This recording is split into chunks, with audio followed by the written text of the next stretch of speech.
भिवंडी तालुक्यातील सरवली MIDC येथे Sadashiv hygiene प्रा लिमिटेड डायपर बनवणाऱ्या फॅक्टरीला भीषण आग लागली असून घटनास्थळी भिवंडी, कल्याण, ठाणे येथील अग्निशामक दलाच्या गाड्या दाखल झाल्या असून त्याच आग विझवण्याचे शर्थीचे प्रयत्न चालू आहेत। आगीचे कारण अस्पष्ट असून सदर ठिकाणी अग्निशमन अधिकारी यांनी घटनेसंदर्भात माहिती दिली।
भिवंडी तालुक्यातील कोणगाव परिसरातील सरुली गावात एका डायपर कंपनीला आग लागली असून ही आग रात्री अचानक लागली आहे। आगीचं कारण अजून स्पष्ट झालेलं नसून आपण पाहू शकता कशी आग ही भयंकर आहे। फायर ब्रिगेडचा मी स्टेशन ऑफिसर प्रमोद काकळीज।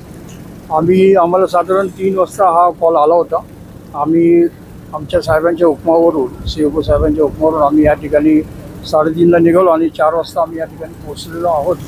आग विझवायचं काम आम्ही सकाळपासूनच करत आहोत आणि या ठिकाणी लहान मुलांचे हगीज आणि कापूस असल्या कारणाने आगीने तीव्र रूप धारण केलं होतं, परंतु आम्ही शर्थीचे प्रयत्न करून या ठिकाणी आग विझवायचा प्रयत्न करत आहोत।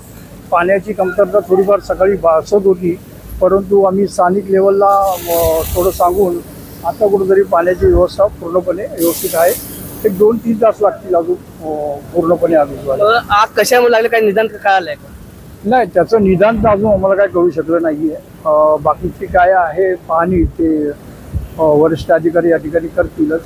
आता सध्या आग विझवायचं काम चालू आहे।